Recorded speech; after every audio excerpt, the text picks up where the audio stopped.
вярвам в хората до момента, в който пропаднат. След това трябва отново да печелят доверие. Аз мисля, че всеки човек се ражда с заложбите си за добро и за лошо. Затова сме създадени човешки същества. И всеки обаче след това трябва да употреби волята си и да избере сам доброто или злото.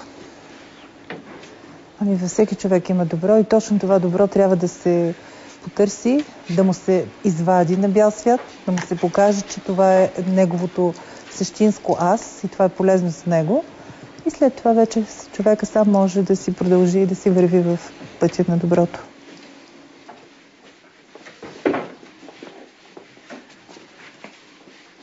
С съвсем други неща се занимавах, но истинската си мисия, фактически истинската си същност я намерих тук, в Бетел. Един ден дойдоха в офиса ми хора от Бетел и ми подариха една книга, която е илюстрация на това как е започнала работата, как се случват нещата и как толкова много хора са получили освобождение от зависимостите си. В книгата имаше много истории, които много ме докоснаха за съдби на хора, които изцяло са променили живота си и са се посветили да помагат на другите хора. Това много ме докосна и реших, че аз мога да се посветя и това мога да го правя, в това съм добра.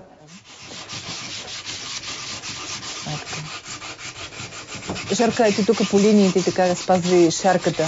Защото дървото трябва да му се вижда шарката. Ето тук също. Тук надолу е вертикално, не само хоризонтално.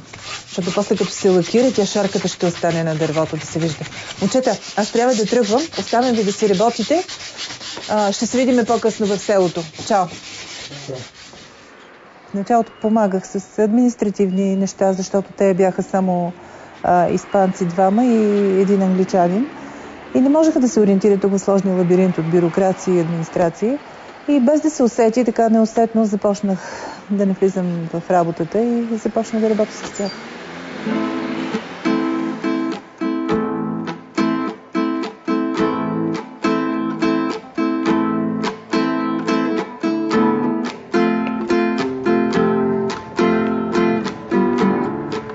Нашият директор се казва Хосе Ремесал, но го наричаме Пепе. Той е бил зависим 16 години от наркотици. Кокаин, хероин, каквото падне, амфетамини. Но намира вратите на Бетел отворени, влиза и абсолютно нов човек.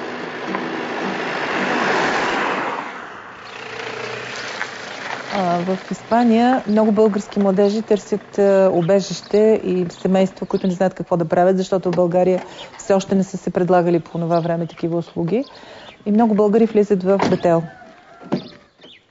И нашите ръководители решават, че би могло да се направи едно защитено жилище в България. И изпращат екип доброволци, които имат желание да работят тук. И така идват 4. От тези 4 се поставят основите. И днес вече се грижиме за 17 човека в момента са в къщата. Но през нашия център за тези 7 години са минали повече от 800 човека. Тук това много добре сте го направили. Тук беше старата кухня. И тук и това ли ще бъде офис? И двете? Да, бъде. Ага. И тук знаеш ли, че може да сложим на момчетите компютрите?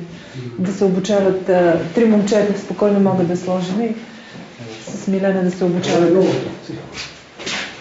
Да. В момента съм директор в Бетел, България.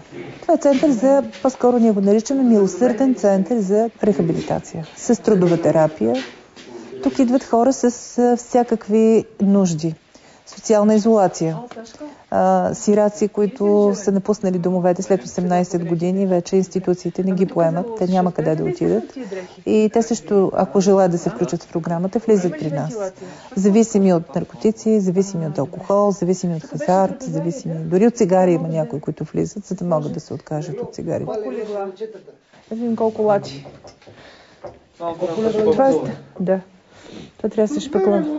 Значи тук ако се сложат 2 и тук 2 и там още 2, 6 човека могат да се съберат още. В началото, когато да постъпи един нов човек, най-напред с него се провежда интервю. И на това интервю той се запознава с условията за пребиваване в комуната, нашата програма, изискванията, услугите, които предлагаме. И вече той ще реши сам дали да влезе или не.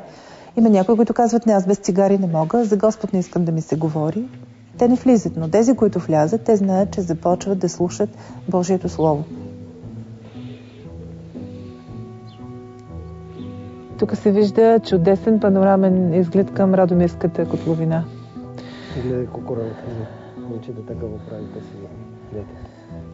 Това е чудесно. Хубаво е, че къщата е хем на центъра, на главен път, се слига, хем е накрая. И от тук нататък няма никой, тишина, спокойствие. Много е хубаво. Тук наистина човек може да идва да си почива.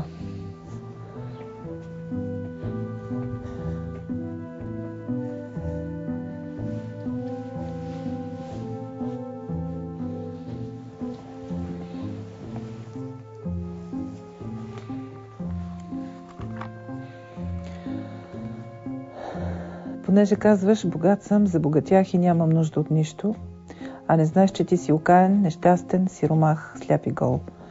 То съветвам те да купиш от мен злато, пречистено с огън, за да се обогатиш, и бели дрехи, за да се облечеш, и да не станат явно срамотите на твоята голота, и маса за очите, за да намажеш очите си, за да виждаш.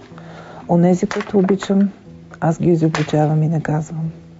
Затова бъди ревностен да се покаеш. Ето стоя на вратата и хлопам. Ако някой чуе гласа ми, отвори вратата, ще вляза при него и ще вечерям с него и той с мен, казва Исус. Тук човек осмисли себе си, решава какво ще прави с живота си по-нататък. Обучаваме го как да повярва да издигне силните си страни, да успява да преодолява проблемите творчески, градивно, да мисли, а не да ги задълбава в алкохол или в наркотици и да бяга от тях. Ето защо нашите центрове са силни, за това, че моделът на бивш зависим може да помогне и да насърчи човек, който минава през подобен проблем сега. Може да му покаже, щом аз се справих, значи и ти можеш да се справиш. Този модел се оказа много устойчив и много ефективен.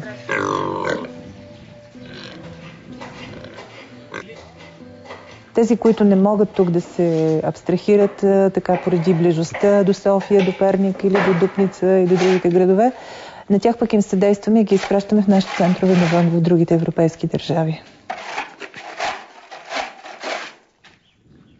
Тук бяха плевели, после стана зеленчукова градина, а от 2 години вече е тази сграда, която момчетата построиха сами.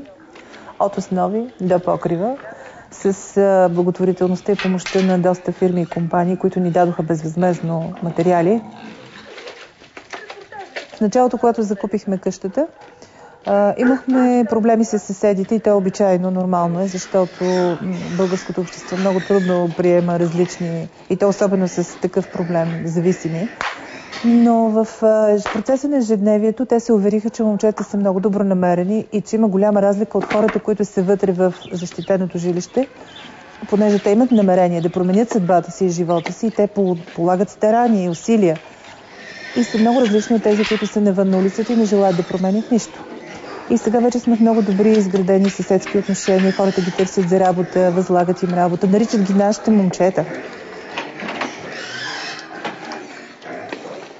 Важен елемент в нашата дейност е трудотерапията, тъй като човек трябва да привикне на труд. Включва реставрацията на мебели, пренос и превоз на товари с малки камиончета, извършваме такива хамалски услуги, транспортни услуги. Гледаме тук собствена ферма животни, прасета, кокошки. Когато започне работата в градината, вече още малко да поизсъхне земята и ще започне обработването на градината. Имаме 5 декара в съседство тук на селото, 5 декара наша земя собствена, която обработваме. И така снабдяваме нуждите си от фураж за тези животни. Нашите отношения са тук като едно голямо семейство. Защото те идват, повечето от тях са от разбити семейства или пък въобще никога не са имали семейства. Така че за едни съм по-голяма сестра, за други, които са ми на възрастта на моя син, съм като майка. 30 яйца по 30. 30 яйца на ден? Да. О, браво! Тук има едно жълтено, значи явно, че някой си е счупил яйцето и си го е хапнала. Ние сме им примера, ето така може да се живее, ние сме едно семейство. Виждате в едно християнско семейство как може да съществува и да бъде щастливо. Вие също имате шанса да направите такива семейства, защото те много искат да имат семейства и затова се подготвят за едни бъдещи татковци, съпрузи, Ти изнесе нещо на тебе. Финансовите ни нужди са огромни. Знаете, за едно семейство колко пари са необходими, за да се издържа и консумативи, да покрие разходи и всичко. А ние тук, като сме много голямо семейство, разходите съответно са много.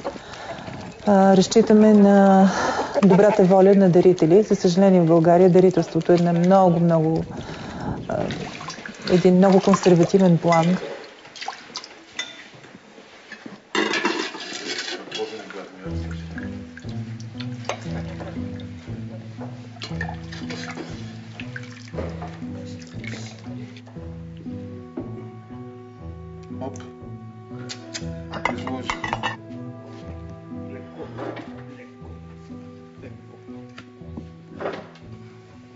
Благодарим ти, Господи, за този ден.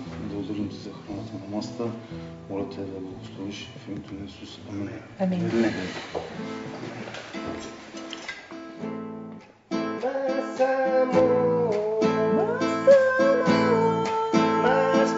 Всеки един човек по една или друга форма може да страда от зависимост, без да го осъзнава.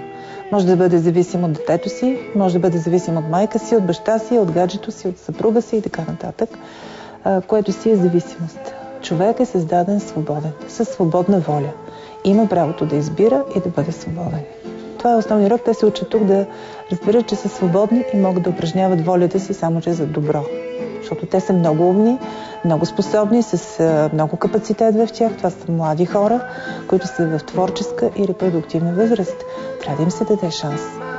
И този шанс точно те го намерят тук при нас. С време, малко повече, по-продължителна е програмата, поне 18 месеца или 1, 2, 3 години. Всеки може да си избере колко може да стои.